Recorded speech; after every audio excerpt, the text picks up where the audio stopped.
আসসালামাইকুম। গতকালকে বিমানবন্দরে আমাদের একজন প্রবাসী ভাইয়ের উপর হামলা করা হয়েছে এবং রক্তাক্ত করা হয়েছে।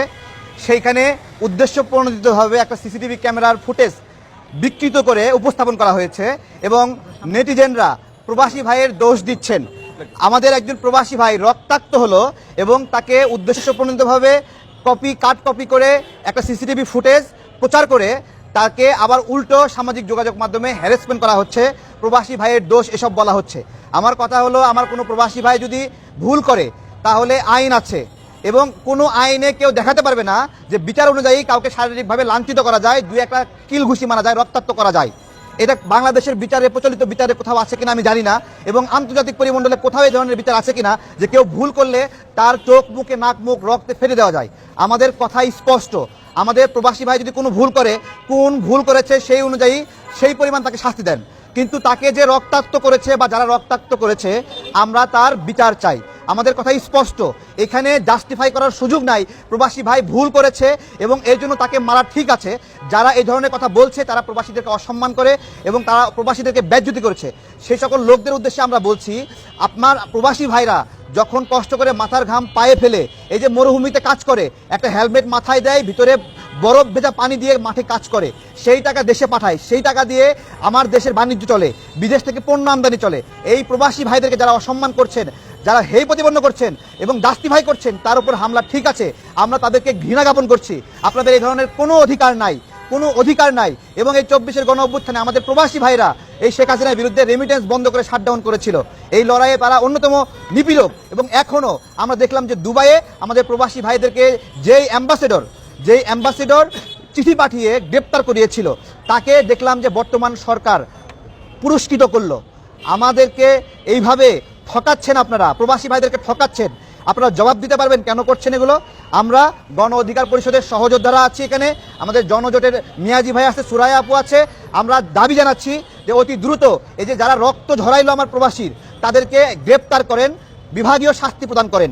আমার প্রবাসী ভাইকে যেই শাস্তি দিবেন আইন অনুযায়ী আমরা রাজি আছি। প্রবাসী ভাইরাও বলছে যেই বিচার করেন আমরা রাজি আছি, কিন্তু যে রক্ত ঝরিয়েছে সেই রক্তের মূল্য আপনাদেরকে দিতে হবে, বিচার আপনাদেরকে করতে হবে। ধন্যবাদ। অনুরোধ করব আমি মোজাম্মেল মিয়াজি ভাইকে খুব সংক্ষেপে কিছু বলার জন্য।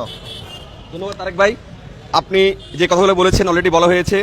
আপনারা জানেন যে বাংলাদেশের যে আয় হয়, আয়ের কয়েকটি খাত, তার মধ্যে আপনার বাংলাদেশ গার্মেন্টস খাত এবং রেমিটেন্স খাত। বাংলাদেশের সবচেয়ে শক্তিশালী আয়ের খাত হচ্ছে রেমিটেন্স খাত। আমাদের প্রবাসীর ভাইয়েরা কত কষ্ট করে দিন রাত পরিশ্রম করে এদেশে টাকা পাঠায়, এদেশের ডলার মজুত করে, এদেশকে বাঁচিয়ে রাখে। যদি এদেশের আয়ের অক্সিজেন বলা হয়, তাহলে এদেশের আয়ের অক্সিজেন কিংবা এদেশকে বাঁচিয়ে রাখার অক্সিজেন হচ্ছে যে প্রবাসী ভাইরা। আমরা দেখলাম বিগত দিনে প্রবাসী ভাইদের উপরে যে পরিমাণ নির্যাতন নিপীড়ন করা হয়েছে, তাদেরকে এয়ারপোর্টে যে পরিমাণ হয়রানি করা হয়েছে, সেটা মনে করছিলাম যে 24-এ অভ্যর্থনের পর হয়তো বন্ধ হয়ে যাবে। কিন্তু অতীব দুঃখের বিষয়, অতীব কষ্টের বিষয়, আমাদের ভাইরা এখনো পর্যন্ত এয়ারপোর্টে লাঞ্ছিত হচ্ছে। গতকাল যে ঘটনা ঘটেছে এই ঘটনা প্রমাণ করে এখনো পর্যন্ত এয়ারপোর্ট প্রবাসীদের অনুকূলে নেই। তাই আমি উপর মহলকে বলবো, কারা গতকাল আমার ভাইয়ের উপর আক্রমণ করলো, মনে রাখবেন আমার ভাইয়ের উপর আক্রমণ করা মানে পুরো প্রবাসীদের উপর আক্রমণ করা, পুরো বাংলাদেশের যে অর্থনীতির যে অক্সিজেন, এই অক্সিজেনের উপর আক্রমণ করা। অতএব বলবো উপর মহলকে, আপনারা দ্রুত এর বিচার করুন। যদি এর বিচার না করতে পারেন, তাহলে প্রবাসীরা যে কষ্ট করে দিন রাত পরিশ্রম করে এদেশে টাকা পাঠাচ্ছে, তাদের যে উৎসাহ, তাদের যে আগ্রহ, তারা এদেশকে যত ভালো, সবচেয়ে এদেশকে যারা ভালোবাসে, সবচেয়ে বেশি ভালোবাসে প্রবাসীরা। তাই মনে করছি যে যদি আপনারা বিচার না করতে পারেন, তাহলে আমাদের অর্থনীতিতে বিশাল একটি ধাক্কা লাগবে। অতএব ধন্যবাদ তারেক ভাইকে। আসসালামু আলাইকুম। অনেক ধন্যবাদ। আমি কথা বলার অনুরোধ করব আমাদের আরিফ বিল্লাহ ভাইকে খুব সংক্ষেপে 30 সেকেন্ডে কিছু প্রতিক্রিয়া জানানোর জন্য। ধন্যবাদ। অত্যন্ত দুঃখের সাথে বলতে হয় যে চালিকা শক্তি দেশের জন্য, সেই চালিকা শক্তিকে আজকে রক্তাক্ত করা হয়েছে। যাদেরকে আমাদের ভিআইপি প্রটোকল দিয়ে দেশে আনা দরকার, তাদেরকে আজকে রক্তাক্ত করা হয়েছে। যারা তাদেরকে ব্যঙ্গচিত্র করে প্রকাশ করার চেষ্টা করছে, তাদের প্রতি ঘৃণা ভরে তাদের প্রতি ঘৃণা প্রকাশ করছি। এবং এ দেশের সরকার এবং প্রশাসনকে বলছি, আমাদের প্রবাসী ভাইদেরকে ভিআইপি প্রটোকল দেওয়া হোক। ধন্যবাদ। অনেক ধন্যবাদ।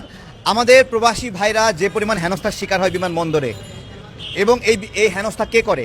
বিমানে দায়িত্বশীলরা করে, এখানে স্টাফরা করে, এবং তার কারণেই কিন্তু প্রবাসী ভাইদের একটা নেতিবাচক ধারণা এই বিমানে দায়িত্বশীল, এই যে এয়ারপোর্টে দায়িত্বশীলদের উপরে, এবং সেই ক্ষোভ থেকে আমার প্রবাসী ভাই ক্ষোভ দেখিয়েছে।